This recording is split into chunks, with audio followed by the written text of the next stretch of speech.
যারা ইসলাম মানে তারা বেহেশতে যাবে আর বাকি সবাই যাবে দোজখে। এটা কি বিস্তারিত বলবেন? ধন্যবাদ। ভাই, আপনি প্রশ্ন করলেন যারা ইসলাম মানে তারা বেহেশতে যাবে আর যারা ইসলাম মানে না তারা দোজখে যাবে। তার মানে কি মুসলমানরা সবাই বেহেশতে যাবে আর অমুসলিমরা দোজখে যাবে? ভাই, কি করলে বেহেশতে যাবেন সেই কথাটা রয়েছে সূরা আসরে 1 নম্বর আয়াত থেকে 3 নম্বর আয়াতে বলা হয়েছে, ইন্নাল ইনসানা লাফি খুসর ইল্লাল্লাযিনা আমানু ওয়া আমিলুস সলিহাতি ওয়া তাওয়াসাউ বিল হাক্কি ওয়া তাওয়াসাউ বিস সাবর।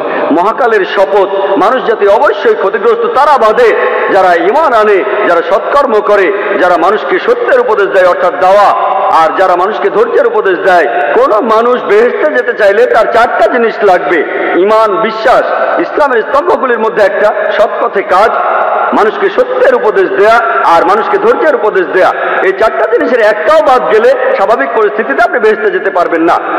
শুধু আপনার নাম আব্দুল্লাহ, মোহাম্মদ, সুলতান বা জাকির হলে আপনি বেহেশতে যেতে পারবেন না।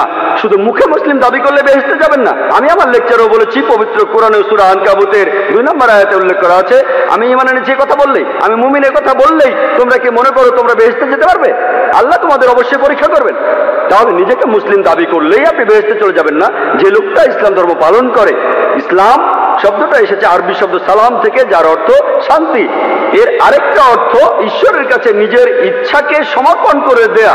যে লোক আল্লাহর কাছে নিজের ইচ্ছাকে সমর্পণ করে দেয় সেই হলো মুসলিম। তাহলে যে লোক ঈশ্বরের কাছে নিজের ইচ্ছাকে সমর্পণ করে, তার নাম যাই হোক না কেন, সে বেহেশতে যাবে। তাহলে বেহেশতে যেতে হলে ঈমান থাকতে হবে। সবগুলো স্তম্ভের কথাই বলেছি। একজন সৃষ্টিকর্তা আছেন, নবী রাসূল আছেন, তারপর পরকাল আছে, কিতাব আছে ইত্যাদি। ভালো সব কাজ করা আর মহান স্রষ্টার কাছে নিজের ইচ্ছাকে সমর্পণ করা। আপনি যদি স্রষ্টার কাছে নিজের ইচ্ছাকে সমর্পণ করেন, আরবিতে সেটাকেই বলা হয় ইসলাম ধর্ম। তার মানে এই না যে আপনি পাকিস্তান বা সৌদি আরবে থাকলে বেহেশতে যাবেন না। সৌদি আরবের সব লোক আর পাকিস্তানের সব লোক আল্লাহ মালুম, তিনি জানেন সবাই বেহেশতে যাবেন কিনা। তাহলে সেই লোকগুলোই বেহেশতে যাবেন যারা আল্লাহ তাআলার নির্দেশগুলো মেনে চলে, যে আল্লাহ তাআলার নির্দেশগুলো মেনে চলে।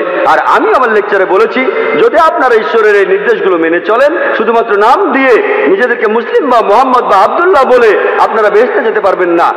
নাম বদলানো এখানে আবশ্যিক নয়।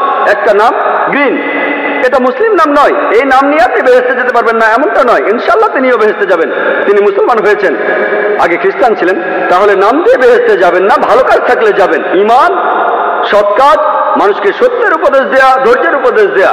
যদি ভালো কাজ করেন, আপনার ঈমান থাকে, মানুষকে সত্যের আর ধৈর্যের উপদেশ দেন, ইনশাআল্লাহ তাহলে সেই লোক বেহেশতে যেতে পারবেন। আশা করি উত্তরটা।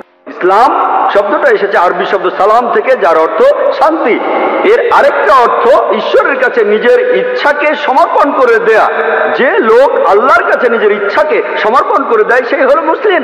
তাহলে যে লোক ঈশ্বরের কাছে নিজের ইচ্ছাকে সমর্পণ করে, তার নাম যাই হোক না কেন, সে বেহেশতে যাবে। তাহলে বেহেশতে যেতে হলে ঈমান থাকতে হবে। সবগুলো স্তম্ভের কথাই বলেছি। একজন সৃষ্টিকর্তা আছেন, নবী রাসূল আছেন, তারপর পরকাল আছে, কিতাব আছে ইত্যাদি।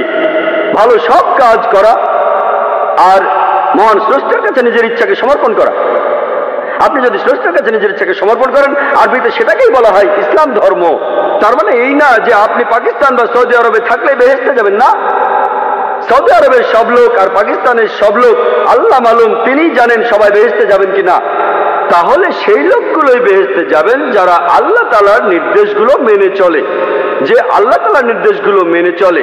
আর আমি আমার লেকচারে বলেছি, যদি আপনারা ঈশ্বরের এই নির্দেশগুলো মেনে চলেন, শুধুমাত্র নাম দিয়ে নিজেদেরকে মুসলিম বা মোহাম্মদ বা আব্দুল্লাহ বলে আপনারা বেহেশতে যেতে পারবেন না। নাম বদলানো এখানে আবশ্যিক নয়। একটা নাম গ্রিন, এটা মুসলিম নাম নয়, এই নাম নিয়ে আপনি বেহেশতে যেতে পারবেন না এমনটা নয়। ইনশাআল্লাহ তিনিও বেহেশতে যাবেন, তিনি মুসলমান হয়েছেন, আগে খ্রিস্টান ছিলেন। তাহলে নাম দিয়ে বেহেশতে যাবেন না, ভালো কাজ থাকলে যাবেন। ঈমান, সৎ কাজ, মানুষকে সত্যের উপদেশ দেয়া, ধৈর্যের উপদেশ দেয়া। যদি ভালো কাজ করেন, আপনার ঈমান থাকে, মানুষকে সত্যের আর ধৈর্যের উপদেশ দেন, ইনশাআল্লাহ তাহলে সেই লোক বেহেশতে যেতে পারবেন। আশা করি উত্তরটা পেয়েছেন।